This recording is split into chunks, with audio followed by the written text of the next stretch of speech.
이사야서 61장 1절부터 3절 읽어드리겠습니다. 주 여호와의 영이 내게 내리셨으니 이는 여호와께서 내게 기름을 부으사 가난한 자에게 아름다운 소식을 전하게 하려 하심이라.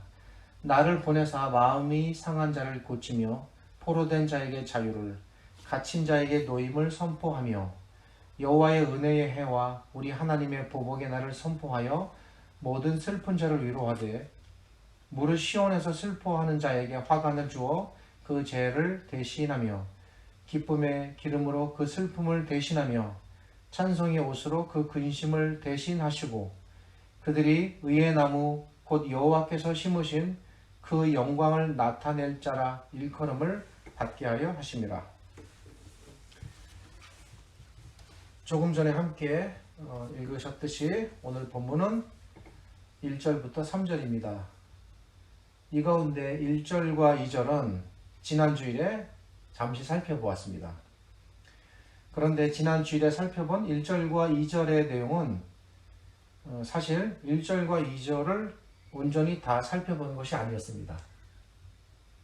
한 번의 설교에서 이 이사야서 61장 1절과 2절을 충분히 알아보고 그 의미를 드러낸다는 것은 사실 매우 어려운 작업이고 또 꽤 긴 시간을 요합니다.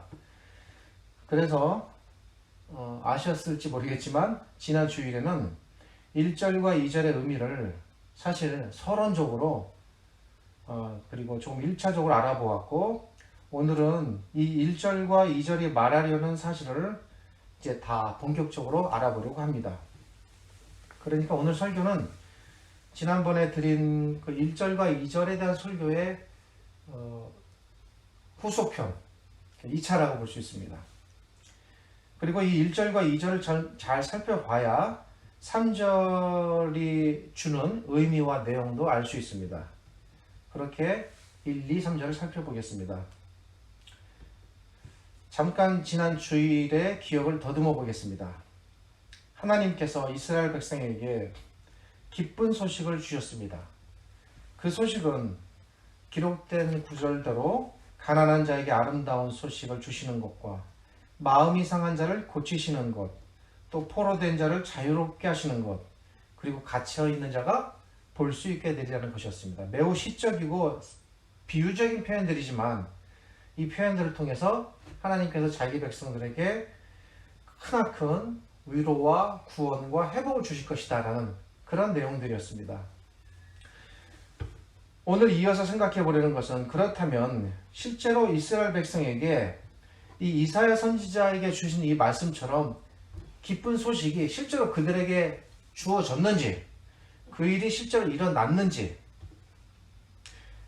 그것이 일어났다면 어떤 방식으로 주어졌으며, 그리고 우리가 이제 더 생각해 봐야 할 것이 뭐냐면 그렇게 이스라엘 백성들에게 주어진 기쁜 소식이 우리와는 어떤 연관이 있는가입니다. 과연 우리에게도 이 이사야 선지자의 글이 기쁜 소식이 될 수 있는가? 이런 부분들을 이제 연관해서 생각해 봐야 됩니다. 지난 주일의 설교에서 잠시 고레스라는 인물에 대해 언급한 적이 있습니다.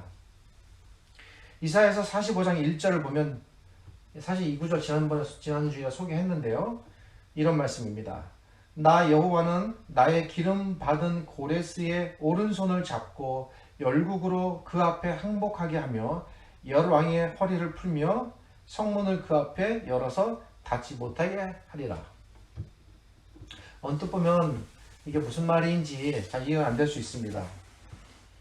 설명드리겠습니다. 이 말씀은 하나님께서 고레스라는 인물을 통해 이 땅의 많은 나라들을 복종시키겠다는 것입니다. 고레스는 이렇게 열국을 복종시키는 가운데 그 중에 한 나라인 이스라엘을 멸망시킨 바벨론도 복종시키게 됩니다. 그렇게 바벨론이 고레스에 의하여 멸망을 당하다 보니 바벨론의 포로로 있었던 이스라엘 백성도 자연스럽게 고레스의 다스림 안에 들어오게 되는 겁니다. 그런데 이 고레스가 그렇게 자기의 다스림 속에 들어오게 된 이스라엘 백성을 바벨론처럼 무자비하게 다스리고 억압하는 것이 아니라 바벨론에 의하여 멸망당한 그 해로부터 70년이 되는 그 해에 이스라엘 백성들을 고향으로 돌아가게 할 것이다 라는 말씀입니다. 이 예언의 말씀대로 고레스로 인해 이스라엘 백성이 포로에서 노임을 얻게 됩니다. 그런데 여기서 우리는 이 고레스의 등장에 대한 이 말씀이 이사야 선지자에게 주어진 때와 연관해서 시간적으로 좀 계산해 볼 필요가 있습니다. 이사야 선지자는 이스라엘 백성이 바벨론에 의하여 멸망당하기 전에 약 130년 전에 활동했던 선지자입니다. 130년 전에 활동했던 선지자였기 때문에 이사야 선지자는 사실은 이스라엘 백성의 멸망을 그렇게 외쳤음에도 불구하고 이스라엘 백성이 멸망당하는 그것을 보지 못하고 죽게 됩니다. 그리고 실제로 이스라엘 백성이 멸망을 당할 때에 그 당대에 활동했던 선지자는 그 유명한 예레미야 선지자입니다. 그러니까 이사야 선지자와 예레미야 선지자는 거의 동시대를 살았지만 순서적으로는 예레미야가 이제 후배 선지자가 되는 거죠. 그런데 고레스가 언제 등장하느냐 하면 바벨론이 이스라엘을 멸망시키고 나서 70년이 지난 때입니다.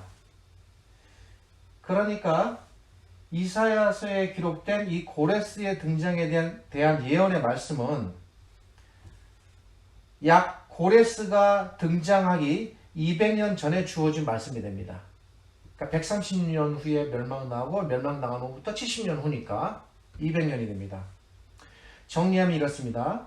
아직 이스라엘이 멸망당하지도 않았고 더더구나 고레스라는 인물은 저 고조할아버지 대나 살 정도로 태어나지도 않은 그런 때에 하나님께서 이미 200년 전부터 실명까지 정확하게 그 이름까지 말씀하시면서 고레스의 등장을 이사야 선지자를 통하여 예언하게 하십니다. 이 고레스로 인해 이스라엘 백성은 바벨론에 의하여 나라가 망한 지 70년 만에 포로에서 노임을 받게 됩니다. 뿐만 아니라 고레스는 성전을 다시 짓도록 해줍니다. 또한 이스라엘 백성이 예루살렘에 집을 짓고 고향에서 살게 해줍니다. 우리는 언뜻 이해되지 않는 이런 엄청난 은총과 혜택의 정책이 왜 나왔을까? 과연 피지배 계급에 살고 있는 그 포로 백성들에게 이러한 혜택을 베풀 수 있는가? 우리는 좀 의아스럽습니다. 무엇보다도 고레스는 그 백성이 하나님을 예배하도록 합니다. 그동안 금지되었던 하나님께 대한 예배가 드디어 70년 만에 공식적으로, 이게 대단히 중요합니다. 사적으로 드리는 것이 아니라 공식적으로 국가가 선포하고 허용해서 예배의 길이 열리게 됩니다. 그동안 바벨론의 치하에서는 이런 공적인 예배가 존재할 수 없었습니다.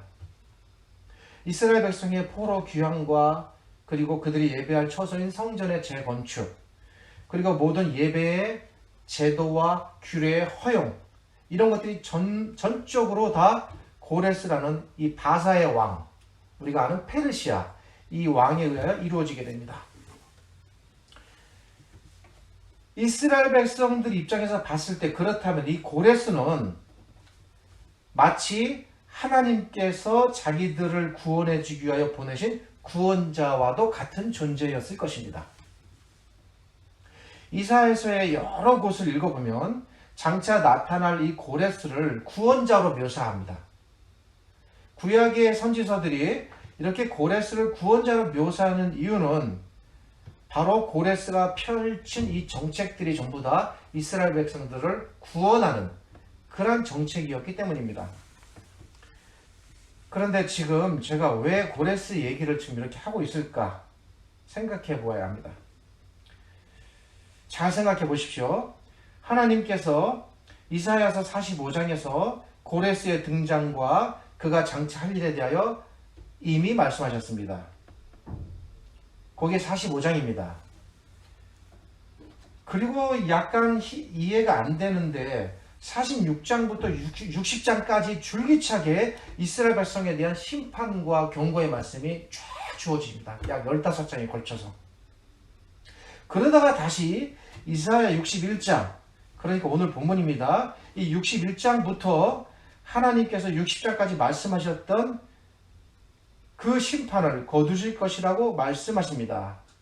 이스라엘을 종으로부터 자유롭게 하시고 그들을 회복시키실 것이라고 말씀하십니다. 그렇다면 당시 이스라엘 백성의 입장에서 봤을 때 이 회복, 이 구원을 생각하면 그 당시 이스라엘 백성들이 계속 들어왔으니까 누군가에 대해서 그 사람만 태어나고 그가 다스리는 나라만 쓰면은 우리는 여기서 벗어난다라는 기대와 소망을 가지면서 그 포로를 견디는 거예요. 이스라엘 백성들은. 그러니까 당시 이스라엘 백성들은 회복 구원하면 우선 누구를 떠올리겠습니까? 하나님? 당연히 하나님이지만 그건 좀 추상적이고, 물론 하나님께서 하시는 일이지만 그들에게 있어서 우선적으로 떠오르는 실제적인 인물은 아직 태어나지 않은 고레스입니다. 그들을 포로에서 돌아오게 해줄 왕, 그들을 구원해줄 왕은 고레스라고 이미 하나님께서 말씀하셨기 때문에 이스라엘 백성들은 70년 동안 내리 누구를 기다리는 거냐면 고레스를 기다리는 거예요. 그러기에 본문 1절에서 하나님께서 이스라엘 백성을 이렇게 구원하실 것이다 라고 지금 1, 2절이 다 그런 내용이잖아요. 회복에 대한 얘기 지난주에 설계했죠. 이걸 말씀하실 때 역시 하나님께서도 이게 누구를 염두에 두고 하시는 말씀이냐면 고레스를 염두에 두고 하시는 말씀입니다. 그러니까 고레스를 통해 이렇게 일하실 것이고, 이스라엘 백성들도 물론 하나님이 하시는 일이지만 고레스라는 인물이 이런 모든 일들을 진행시키실 것이다라고 자연스럽게 받아들이는 겁니다. 이 고레스라는 인물이 하나님과 이스라엘 백성들 사이에 다리로 보이지 않게 존재해 있는 거예요. 물론 이제 그런 회복이 다 이루어졌다고 우리는 알고 있지만 성경적으로 우리가 좀 검증해 볼 필요가 있습니다. 과연 실제로 그러했을까? 실제로 그렇게 하나님께서 말씀하신 대로 되었을까? 에스라 1장 1절부터 3절은 이 사실을 매우 분명하게 알려줍니다. 바사왕, 그러니까 에스라 1장 1절은 이사야서와 예레미야서의 그 예언의 성취부터 말하면서 시작하는 책이 에스라라는 책이에요. 이렇게 말합니다. 바사왕 고레스 원년에, 원년이라는 얘기는 고레스가 왕으로 등극하자마자 바로 그 해에 이런 뜻이에요. 여호와께서 예레미야의 입을 통하여 하신 말씀을 이루게 하시려고, 그러니까 예레미야를 통해서도 하나님께서는 고레스에 대하여 말하게 하셨어요. 이사야 45장에서는 이사야를 통해서 말하게 하셨지만 하나님께서 다양한 선지자들을 통해서 말씀하게 하신 겁니다. 하시려고 바사왕 고레스의 마음을 감동시키심에 그가 누굽니까? 고레스예요. 온 나라에 공포도 하고 조소도 내려 이르되 바사왕 고레스는 말하노니 하늘의 하나님 여호와께서 세상 모든 나라를 내게 주셨고 나에게 명령하사 유다 예루살렘에 성전을 건축하라 하셨으니, 어떤 경로인지 모르겠지만 적어도 고레스는 하나님께서 자기에게 그러한 권한과 명령을 주셨다는 것을 인식했습니다. 근데 그 정확한 경로와 과정을 우리가 좀 단언하기 힘들어요. 이스라엘의 하나님은 참신이시라. 너희 중에 그의 백성된 자는 다 유다 예루살렘으로 돌아가서 이스라엘의 하나님 여호와의 성전을 건축하라. 그는 예루살렘에 계신 하나님이시라. 그 남아있는 백성이 어느 곳에 머물러 살든지 그곳 사람들이 마땅히 은과 금과 그 밖의 물건과 짐승으로 도와주고 그 외에도 예루살렘에 세울 하나님의 성전을 위하여 예물을 기쁘게 드려라 라고 공포했습니다. 그리고 이때 본격적으로 포로 귀환과 성전 건축이 진행됩니다. 물론 그 이후에 한 10여 년 동안 많은 어려움과 장애가 있었지만 그래도 결국은 그렇게 해서 성전이 세워지게 됩니다. 고레스에 대한 이사야 선지자의 예언, 그리고 예레미야 선지자의 예언, 이런 것들이 에스라 1장을 보면 이렇게 온전히 이루어졌음을 알 수 있습니다. 정리하면 이렇습니다. 오늘 본문 이사야서 61장 1절부터 3절 말씀은 하나님께서 이스라엘 백성에게 베푸실 은혜에 대해 말씀하고 계시는데, 이 예언의 말씀의 성취를 행하게 되는 당사자는 고레스고, 고레스를 통해 예언된 이 말씀들이 다 이루어졌음을 우리가 생각해 보았습니다. 이것은 여기까지는 이 성경 자체에 대한 조사고 어떤 살펴봄입니다.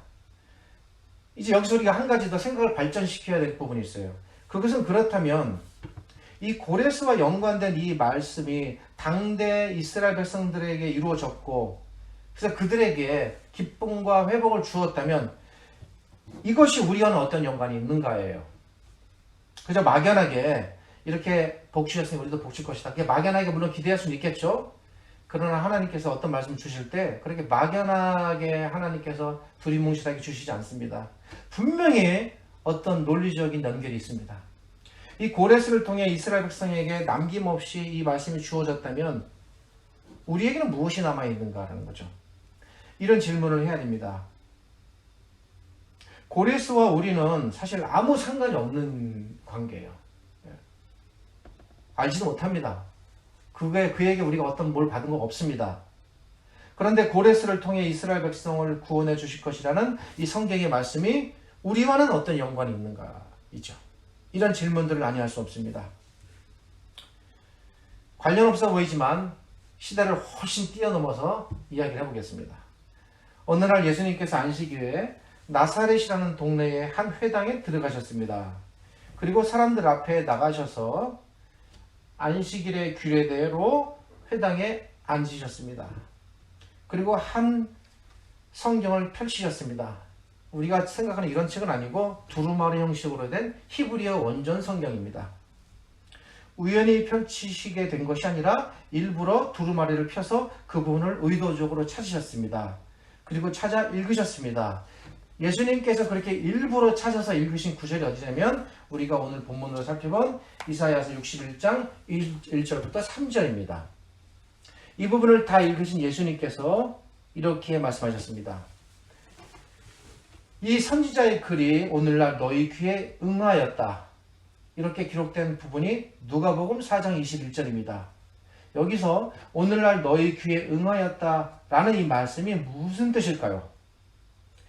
이것은 이사야서 61장 1절부터 3절 안에 담겨있는 이사야서의 예언의 말씀이 고레스를 통해서 이스라엘 백성들이 회복됨으로써 다 이루어진 것이 아니라 뭔가 남아있었다는 거죠.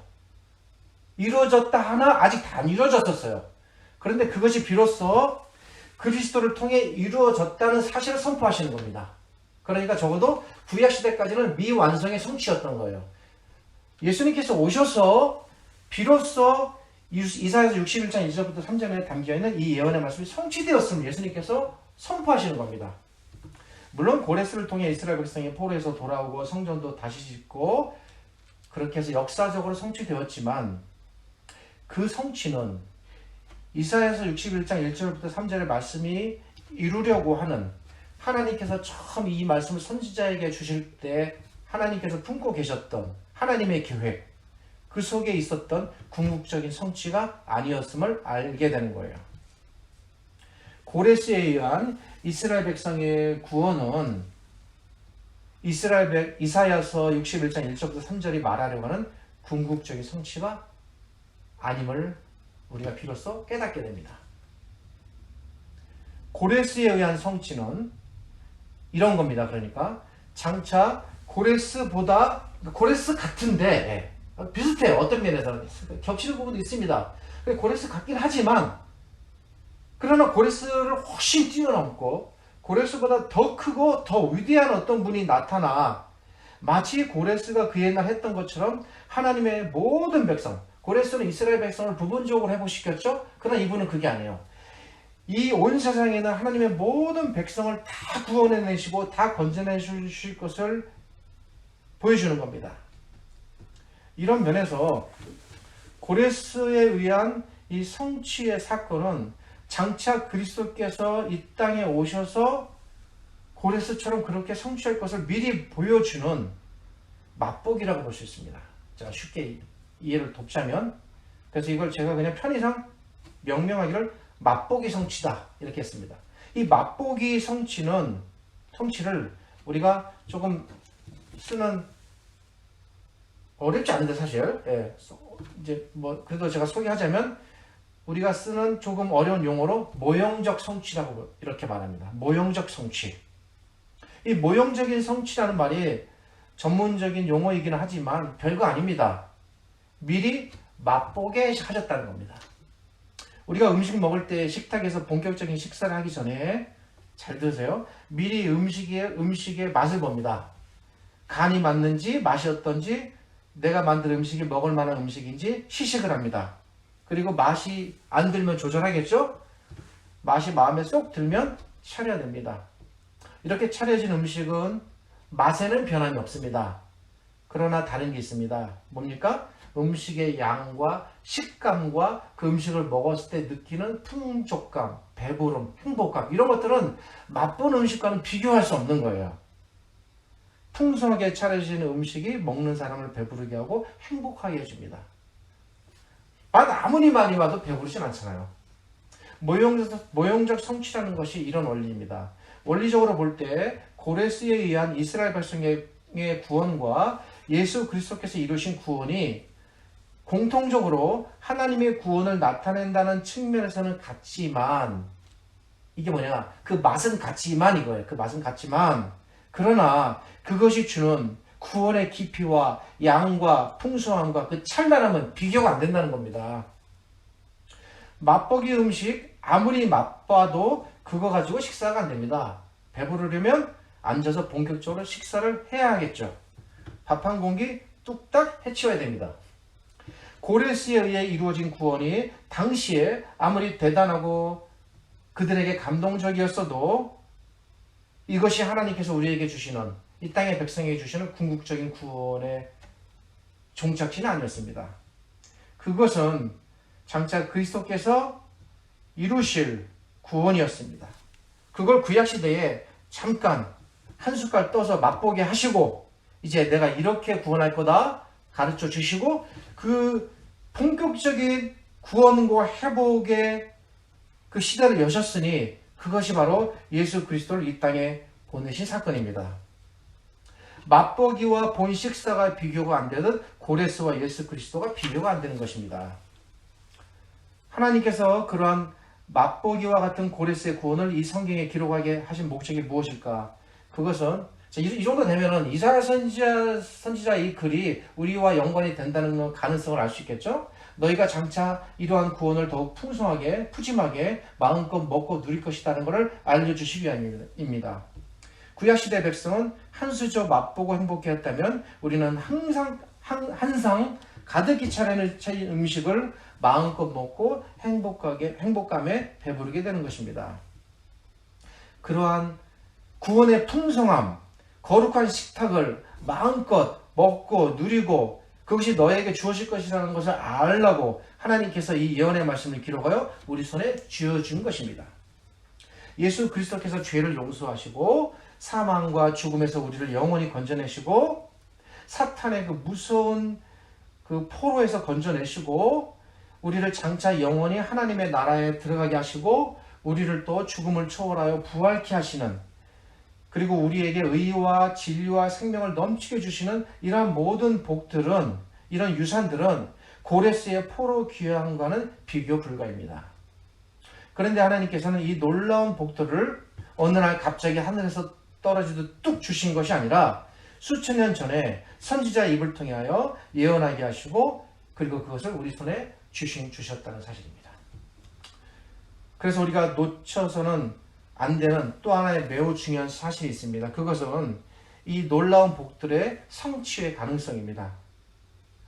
믿음으로 당연하죠. 아멘 하면 끝나겠지만 그래도 저는 설명해야 되겠습니다. 만약 하나님께서 고레스를 통해 주신 약속들이 그 당시에 이루어지지 않았다거나 이루어졌어도 그 약속하신 것과 매우 미비하게 이루어졌다면 사실 우리에게 앞으로 주실 이 약속의 성취도 우리는 의심하지 않을 수가 없습니다. 그런데 하나님께서는 고레스를 통해 그 옛날 선지자에게 주신 약속들을 하나도 빠짐없이 다 이루셨고 그 증거들이 성경에 기록되어 있습니다. 그 에스라의 기록 같은 경우는 그런 의미에서 굉장히 의미가 있는 거예요. 만약 그렇다면 하나님께서 고레스를 통해 주신다는 그 약속을 다 빠짐없이 이루셨다면 정녕 그러할진데 하나님께서 우리에게 주시는 이 그리스도를 통한 구원의 약속은 과연 어떻겠습니까? 그건 역시 흔들림 없이 변함없이 이루어진다고 우리가 믿을 수 있는 겁니다. 그러니까 이런 거예요.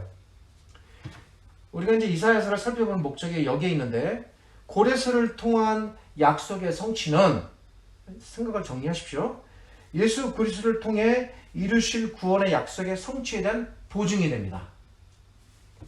그 옛날의 증거를 가지고 앞으로 분명히 하나님께서 이루실 것이구나 라고 확신하고 믿을 수 있는 겁니다. 그 보증의 증거로 하나님께서 고레스를 제시하셨고 그 성취를 보여준 겁니다. 하나님께서 장차 예수 그리스도를 통해 우리를 구원하실 것이다. 하나님께서 장차 그리스도를 통해 우리에게 모든 약속의 복들을 반드시 주실 것이다. 넘치게 주실 것이다. 라는 사실을 우리가 이사야서의 예언을 통해 바라보고 이해하고, 그리고 더 나아가서 이것이 반드시 이루어진다는 사실들을 흔들리지 않고 믿음의 눈으로 바라보라는 것입니다. 그러기에 이 이사야서의 예언의 말씀은 우리에게 두 가지를 동시에 깨닫게 해줍니다. 첫째, 하나님께서 반드시 예수 그리스도를 통해 우리를 구원하시고 회복시키실 것이다. 둘째, 하나님께서는 장차 베푸실 구원의 약속을 그 옛날 그렇게 이루시는 것처럼 그것이 보증과 증거가 되니 반드시 우리에게도 이루실 것이다 라는 이 두 가지의 엄중한 의미가 이 예언의 말씀 속에 들어있는 것입니다. 그러기에 우리가 바라보아야 하는 거예요. 이제는 우리 믿음의 문제, 우리 숙제입니다. 그 옛날 바벨론의 무자비한 폭악과 거친 탄압 속에서도 그들이 고레스를 통해 이루실 하나님의 구원을 적어도 그 당시 백성들이 그렸어요. 다니엘도 그랬습니다. 그거 바라보고 소망하고 그렇게 살아냈고, 그래서 그들이 마침내 그 구원의 찬란함 속으로 들어갔듯 우리도 장차 그런 영광으로 들어갈 날이 멀지 않았다. 반드시 온다는 사실을 믿어야 합니다. 바라보아야 합니다. 이 바라봄이 히브리서 기자가 히브리서 11장에서 말하는 믿음의 선조들이 그렇게 바라보았다는 믿음의 바라봄입니다. 그것을 소망하고 기대하라고 하나님께서 그 옛날 선지자를 통해 기쁜 소식을 주셨고, 그 주신 소식을 우리 손에까지 전달해 주신 것입니다. 손에 꼭 쥐고 놓치지 말고 하나님의 약속을 붙잡고 반드시 자기 백성의 눈물을 닦아주시고 슬픔을 닦아주실 것을 우리가 바라보아야 합니다. 하나님께서 과거에 그러하셨듯 우리의 눈물을 닦아주시고 우리의 한탄을 들어주실 것이며 아픔을 씻겨내시고 괴로움을 씻어내실 것입니다. 예수님께서 제자들의 발을 씻겨냈듯 우리를 그렇게 씻겨내실 것입니다. 이제 끝으로 그 하나님께서 우리를 장차 영광에 들어가게 하실 그 영광의 말씀을 들여다봅니다. 사실 이거 말하려고 지금까지 말했습니다. 선지자가 말합니다. 하나님께서 우리에게 주시는 우리의 말씀으로 받아들여도 전혀 문제가 되지 않겠습니다. 3절입니다. 그분은 시온에서 슬퍼하는 자에게 화관을 주어 그 죄를 대신하며 기쁨의 기름으로 그 슬픔을 대신하며 찬송의 옷으로 그 근심을 대신하시고 그들이 의의 나무 곧 여호와께서 심으신 그 영광을 나타낼 자라. 그분이 주시는 구원이 가장 궁극적이고 가장 완성적인 것이기에 그분만이 유일하게 우리에게 화관을 씌워주실 분이고 그분만이 유일하게 우리의 슬픔을 천성의 옷으로 대신하게 하실 것이고 유일하게 우리를 하나님의 영광으로 나타낼 분입니다. 그러므로 진정 예수 그리스도를 믿고 그분 앞에 나온다면 이 이사야서 61장 1절부터 3절까지의 예언의 말씀이 우리에게 이미 성취되었고 그리고 지금도 성취되고 있고 그리고 우리가 장차 들어갈 그 나라에 이르기까지 앞으로도 계속 성취되는 과정 속에서 우리의 신앙이 진행되고 우리가 그렇게 믿음으로 살아간다는 사실을 잊지 말길 바랍니다. 믿음에서 흔들리지 마시고 거룩한 주의 약속에서 흔들리지 말고 그리고 나의 영혼에 충실하고 그리고 또한 내 가족과 그리고 이웃의 영혼에 충실하고 언제나 이 예언의 말씀에 선포에 감사하고 기억하고 말씀의 중심에서 살아가기를 소망합니다. 기도하겠습니다. 거룩하신 하나님 감사합니다. 오늘 이사야서의 예언을 통하여 하나님께서 수천 년의 역사를 추월하여 어떻게 자기 백성을 일관되게 흔들림 없이 지키고 보호하시는가를 살펴보았습니다. 이 말씀을 온전히 저희들에게 주신 약속의 말씀으로 저희가 붙잡습니다. 고레스를 통하여 성취되었듯 그리스도를 통하여 성취될 것이고 우리를 회복시키시고 앞으로 영원히 우리를 하나님의 그 영광의 자리로 이끌어 주실 것을 믿사옵니다. 이런 하나님을 저희가 든든히 붙잡고 언제나 믿음에서 흔들리지 않고 저희가 가야 할 거룩한 이 순례자의 길을 잘 가게 하여 주시옵소서. 지금은 우리 주님 예수 그리스도의 은혜와 저희를 지극히 사랑하시는 아버지 하나님의 크신 사랑과 오늘도 이 하나님의 말씀으로 위로하시고 지키시는 성령 하나님의 교통하심이 오직 하나님만을 바라보고 하나님께만 소망을 두고 약속의 말씀을 붙들고 흔들리지 않으려는 모든 성도와 하나님의 자녀들, 이 어려운 시기에 특별히 고통 가운데 되어 있는 모든 주님의 자녀들 머리 위에 영원토록 함께 하시기를 주님의 이름으로 축원합니다. 아멘.